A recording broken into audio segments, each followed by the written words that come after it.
AP CM Chandrababu రాజకీయ ప్రయోజనాల కోసం వైసీపీ అధినేత వైఎస్ జగన్మోహన్ రెడ్డిని ఇబ్బంది పెట్టాలని కుట్ర చేస్తున్నారు.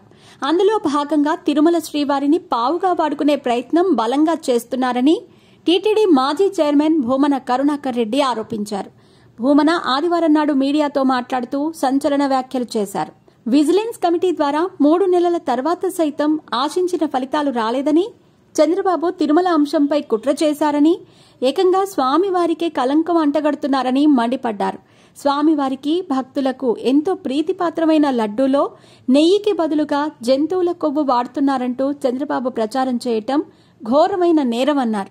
శ్రీ వెంకటేశ్వర స్వామి ఈ అన్యాయాలు చూస్తూ ఊరుకోరని, తప్పు చేసిన వారు రక్తం కక్కుకొని చావాలని అన్నారు. తప్పు చేసిన వారికి తగిన శాస్తి జరగాలని శ్రీ వెంకటేశ్వర స్వామిని ప్రార్థిస్తానన్నారు. రాష్ట్ర ముఖ్యమంత్రి అయ్యుండి చంద్రబాబు హత్యా రాజకీయాల కంటే ఘోరమైన ఆరోపణలు చేశాడు. భక్తుల మనోభావాలను దెబ్బతీసేందుకు చంద్రబాబు పూనుకున్నారు. తిరుమలపై చంద్రబాబు ఆరోపణలు నిరూపించడానికి సుప్రీంకోర్టు విచారణ జరపాలని కోరుతున్నాం. ప్రధాని నరేంద్ర మోదీ ఈ వివాదంపై జోక్యం చేసుకోవాలి. అప్పట్లో ఎన్టీఆర్కు వెన్నుపోటు పొడిచిన చంద్రబాబు నేడు పూలమాలలు వేస్తున్నాడు. ఇప్పుడు శక్కుని బతికి ఉంటే చంద్రబాబును చూసి బావురుమనేవాడు, భయపడి పారిపోయేవాడు.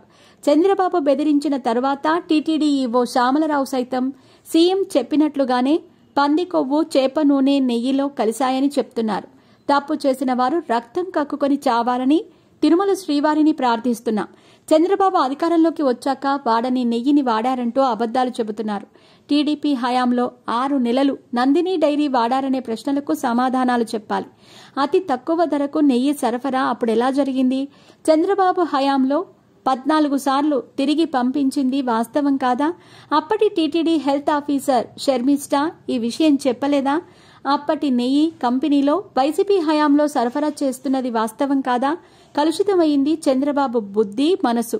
100 రోజుల పాలనలో ఇచ్చిన హామీలను విస్మరించారని భూమన కరుణాకర్ రెడ్డి అన్నారు. మైసూర్ ఎన్ఎఫ్టీఆర్ఐ రిపోర్టును రాష్ట్ర ప్రభుత్వం ఎందుకు బయటపెట్టలేదు? టీడీపీ ఆఫీస్కి రిపోర్ట్ ఎందుకు వెళ్లింది? నెయ్యి కొనుగోలుకు నిపుణుల కమిటీతో పాటు టీటీడీ పాలక మండలి సభ్యులు కూడా ఉంటారు. ఏపీ మంత్రిగా ఉన్న కొలుసు పార్థసారథి, ఎమ్మెల్యే వేమిరెడ్డి ప్రశాంతిరెడ్డి, వైద్యనాథన్ కృష్ణస్వామి ఉన్నారు. ఏ విచారణకైనా మేం సిద్ధం. ఆరోపణలపై విచారణకు మేం సిద్ధం. చంద్రబాబు పాలనలో ఏ రోజైనా సనాతన హైందవ కార్యక్రమాలు ఎప్పుడైనా చేశారా? తప్పు చేశామని ప్రకటించి ప్రాయశ్చిత్తం చేసుకోండి. ఎస్వీబీసీ ఛానల్ మేం ప్రారంభించాం. దళిత వాడలకు దళిత గోవిందం పేరుతో గొప్ప కార్యక్రమం చేశాం. వేద విశ్వవిద్యాలయం స్థాపించాం.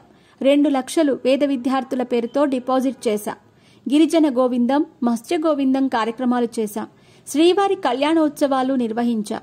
36,000 పేద జంటలకు కళ్యాణోత్సవం పేరుతో బంగారు తాళిబొట్లు ఇచ్చి దళిత బలహీన వర్గాల పెళ్లిళ్లు చేశాం. అన్నమయ్య ఉత్సవాలు నిర్వహించాం. 75 మంది వేద పండితులతో విద్వత్ సదస్సు నిర్వహించాం. చిన్నపిల్లలకు దైవభక్తి పెంచేందుకు రామకోటి, గోవింద కోటి పెట్టి స్వామి దర్శనం పెట్టా. 1 కోటి భగవత్ పుస్తకాలు ఉచితంగా అందించి ఎన్నో కార్యక్రమాలు వైసీపీ హయాంలో చేశామన్నారు. చంద్రబాబు పాలనలో మద్రాస్ స్టోర్కి చెందిన ఓ గెస్ట్ హౌస్లో వ్యభిచారం నిర్వహించారు.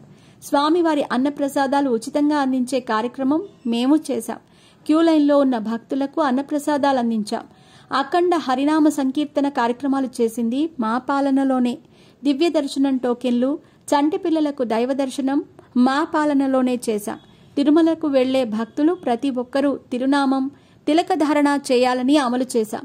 తిరుమల మాడవీధుల్లో చెప్పులతో తిరగకూడదని పవిత్ర వీధులుగా వైసీపీ పాలనలోనే చేశాం. జగన్మోహన్ రెడ్డి పాలనలోనే స్వచ్ఛమైన ఆవు నెయ్యితో నవనీత సేవ ప్రారంభించాం. భక్తి చైతన్య రథాలు చేశాం. నాటు ఆవులతో స్వచ్ఛమైన 60 కిలోల నెయ్యి నవనీతం సేవ చేశాం. తిరుమల నెయ్యి కల్తీపై, అవకతవకలపై సీబీఐ విచారణ చేపట్టాలి. తిరుమల కొండపై ల్యాబ్ ఉంది, కానీ సరైన రిపోర్ట్ వచ్చే ల్యాబ్ లేదని ఈవో చెబుతున్నారు.